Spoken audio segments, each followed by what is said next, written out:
I feel like telling a story today, so you better listen up and absorb. Today I will be talking about the Psybonds.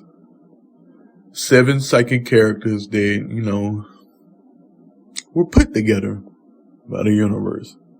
Or by me, because I'm the author. Anyway, ready for a good trip?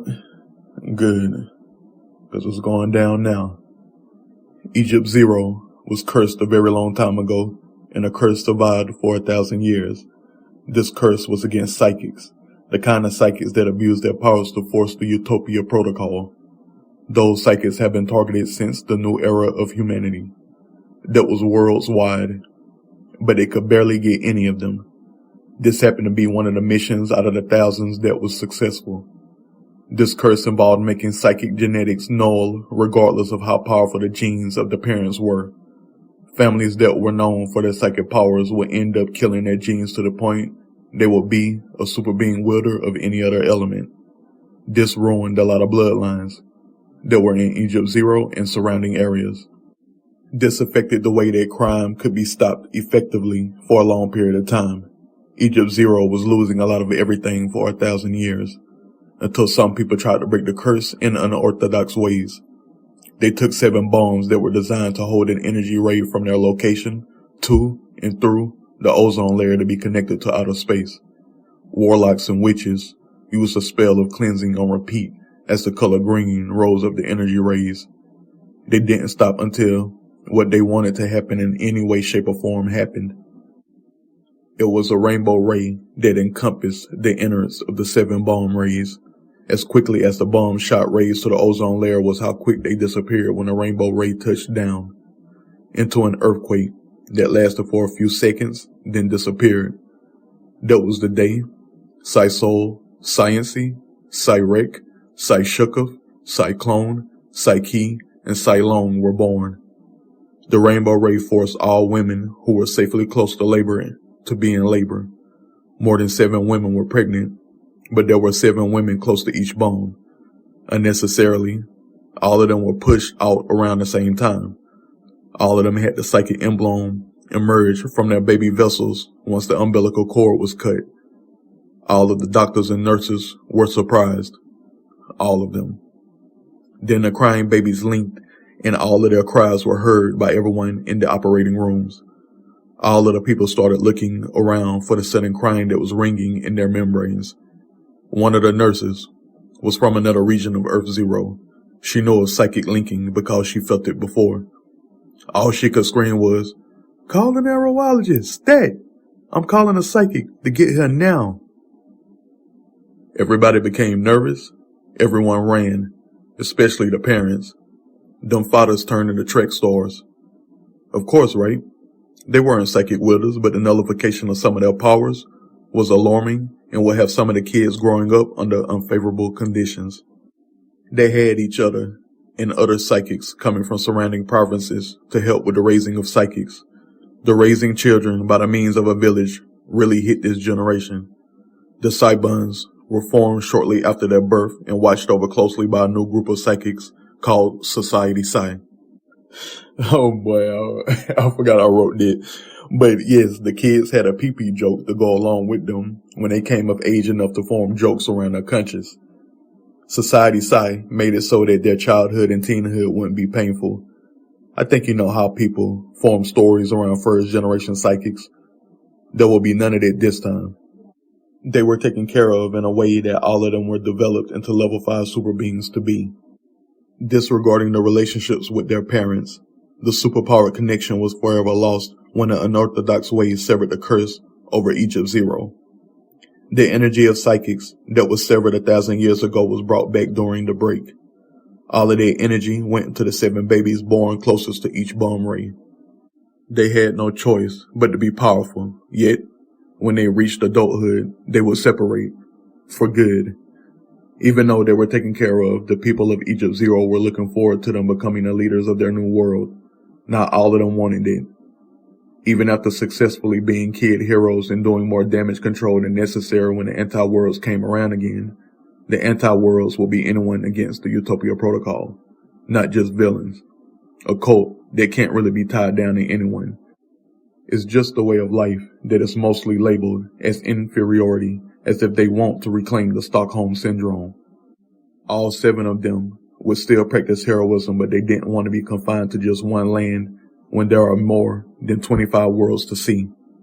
The journey of life is beyond alluring, and practicing heroism worlds wide is better than one. All of them would leave Psysoul behind eventually. Because of him never wanting to leave for good, his parents talked him into campaigning to become the king. You guessed right.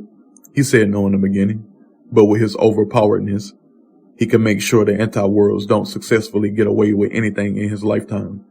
In order to do that, he needed at least one of his old comrades to back him up.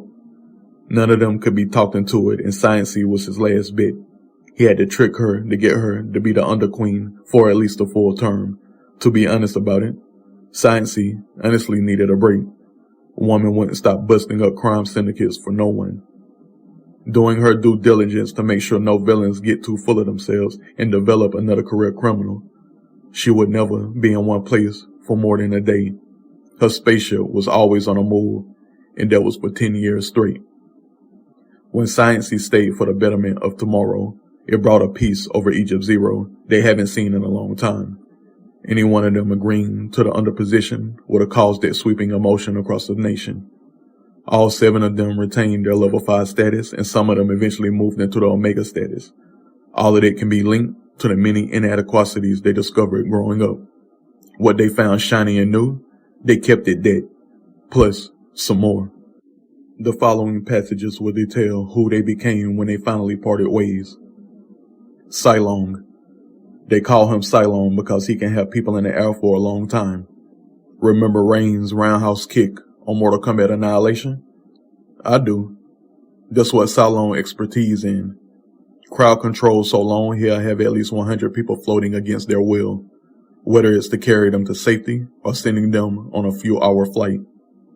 During their time with monsters, he would study the magic behind magical flight, the kind where dragons that weigh tons can be simply seen flapping their wings, unlike hummingbirds, and keeping their big body frames afloat.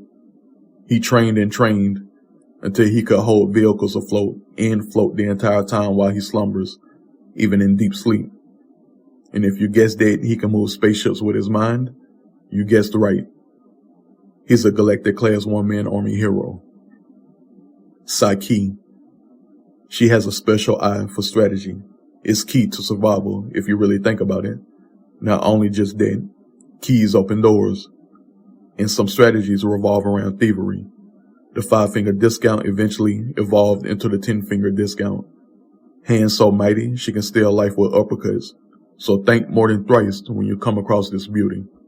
Her magical might can form keys to open anything by forming loose matter into matter for a treasure chest, door, tree, or whatever has a keyhole.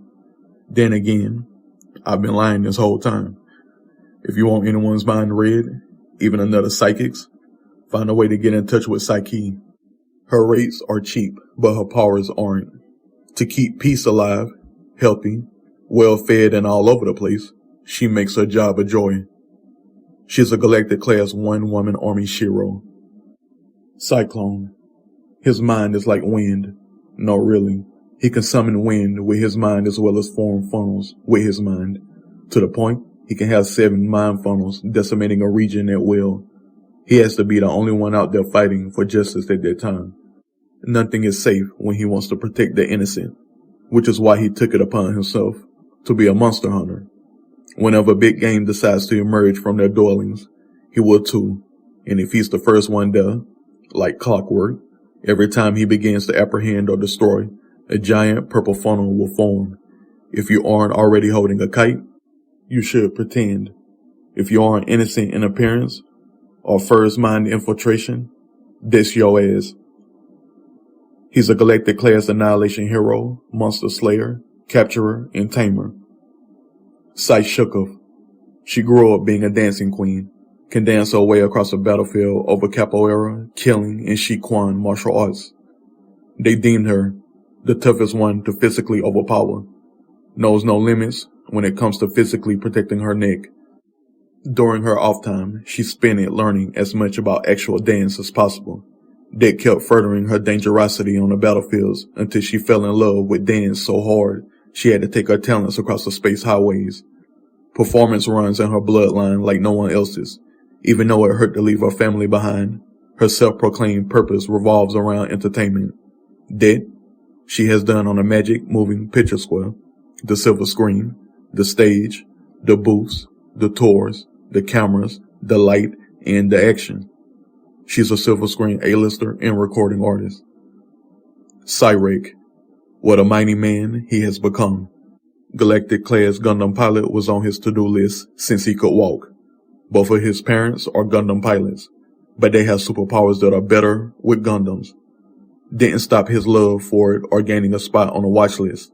He trained his magical might, as well as his physical might, and somehow impressed the yellow moon of Edgemere. That blessing gave him the superpower of electricity, a step closer to his parents' powers, but with that, shock therapy against Gundams began. He is the only one of the Psybonds that has an extra superpower, given to him because Yellow felt like the right side of humanity deserves a guaranteed Titan. He loves every second of turning the battlefield into a wreckage field. He's a Galactic-class Gundam pilot, spaceship pilot, and battlefield medic. Psyency. In a land of imagination, there are several worlds for a lifespan of 100 years. That made her the first to lead a group once they graduated high school. There's so many worlds to prevent crime in. Society Psy raised her well on the ethics of humanity. Why be a tyrant? She asked that a lot growing up and learning about the atrocities of human nature. Fuck that shit. It's what she said. Been handling crime syndicates with her crew and Society Psy since their teen days. She saw how lovelier it would be to help stop crime everywhere else because that meant she will always have crime to kill. With a license to kill and the honor of the superhero guild, if you ever need a crime organization, syndicate, conglomerate, or institution taken down, she's probably already in their headquarters ending them. She's a Galactic-class gunwoman, one-woman army, and strategist of a Shiro, before she became the Underqueen of Egypt Zero. Psysoul. He was born with a special heart, one made of gold, meant to be honorable, is what his life was aiming towards, before he was blessed with psychic powers. His family comes from a long line of monster handlers. Because of him, the Psybonds gained all of their magical and physical might. He has been a plug since they were 5, getting them adventures everywhere they needed to go. Even if Society Psy wasn't involved with them, they would still be out there making everywhere where crime is a battlefield. Heroism is in his blood. Losing is not. He's a Galactic-class one-man army of a hero and the king of Egypt Zero. Until he started losing one friend after another, the biggest heartbreak was Psyency. He loves her, probably too much to the unhealthy levels, but he got lucky when he was trying to make one of them the under-sovereign. He figured since Psyency always comes back home every now and then, upon his request, she'll come to him when he needs somebody the most. All of them felt the same heartbreak though, because all of them being psychic and 7 hive minds they created, they have always been connected since birth. It's tricky though. He may have felt heartbroken, but they all felt heartbroken and joy at the same time. All over again and again. Every time they decided to leave their childhood behind, even across the universe, they can feel each other and it's lovely, even when they cross dimensions. When Psysoul asked Psyency to be the Underqueen, all 7 of them felt that. The other 5 told Psyency to do it via texting. What you thought? Psychic hive minds could actually relay messages millions of miles away? I know I'm impossibly fictional, but not that impossible. Gotcha, bitch. Now to get back to the meat and potatoes. When Psyency begrudgingly said yes, several monsters started to emerge, even around the other 5 members who were nowhere near Earth Zero. It was a sign, one they are used to seeing because of folklore concerning the House of Althoi, Psysoul's father's family. The monsters just wanted to witness history being made. These monsters are the elder spirit monsters. When something in life goes their way without knowledge, they want to see it for themselves. So there they were, dark blue-bodied spirits with yellow glowing eyes. Spirits of monsters that do no harm, ones that have been watching over the House of Althoi There were 15 where they were. There were 15 where the other individuals were. They could read their minds. What they were told could help them be together more. Instead of requiring them to be accompanied by an elder monster spirit, they could all dimensional hop by themselves. Because they wanted Psysoul to continue his ventures too. All 7 of them shortly after all went to a place they used to rave about as kids in the Luigi dimension. Paeko of the Starred Islands, a tremendously beautiful island where the nature of it is magical. It's been about 10 years since they were all in each other's vicinity. The funny thing about this situation, they all wanted to debate who should be the under-sovereign of Egypt Zero, as if Psyency isn't the only one with good enough credentials to be a leader of a nation. It was all in good fun. All of them are now able to fight against villainy together again. It was a lovely, crazy 3 days as they partied their lives away until they needed to get back to the battlefield. But before they went back to their day-to-days, they had long deliberations of how they will fight crime together again. Then finally got to train with Psyclone so his 7 funnel techniques can be developed to not hurt them anymore. Advantage of the time they had was great. Now the rest of their lives will be great. Now that the Psybonds story is wrapped up, I realized that I need to make some kind of file about the Utopia Protocol because it originated with psychics, and it's a thing that developed around making everybody feel what everybody else is going through, but mostly their fears. From black women, black men, Asian women, white women, Latino women, Indian women, all of it, and the men too, so that everybody can understand what it's like being somebody else and the fears that they have. Making this protocol and putting it into something that can send out psychic waves so that people's subconscious catch this feeling so they can start being forced to be nice to everybody else, created the Utopia effect on the planets. Now, this little machine can be taken anywhere, and it's usually in major cities, underneath the city in a certain spot, the way that the waves will reach the ground level of a landmass. And that landmass, it doesn't matter what the landmass is, the machine is put in a place where it emits the psychic waves and it touches everybody on ground level. This gives them the motivation to keep the planets a safe place. And for the most part, they are, but they aren't in all major cities. Well, they are in major cities, but they're not in small cities, small villages and things like that. And if they are bringing up a new city, it takes time for them to get that machine because it takes a lot to make that machine, regardless of it being year 8124. But, I'm thinking about making a whole story based off of that alone because, to be honest, I would love to implement the Utopia Protocol in real life because, this world needs it a lot. Anyway, I had a hard time making up this because there's a lot of characters in the story, and making up the Psybonds story, to be honest, I haven't thought about them a lot because there's a lot of characters in the story, and you know what most of my focus is on right now, which is the green group, because that'll be chapter 1. Chapter 1 is covering the entire green group. Like chapter 2 will cover the blue group, chapter 3 yellow, chapter 4 so on and so forth until it gets all the colors and end up with black and white being the last chapter for the initial pick of the Crimson Collective. But I'm gonna go on and live and enjoy the rest of my life now. Get ready to record the Galactic Forces piece, and hopefully y'all will like that too. Anyway, it's your favorite N-word, Terrence Prescott Barnes. Mwah.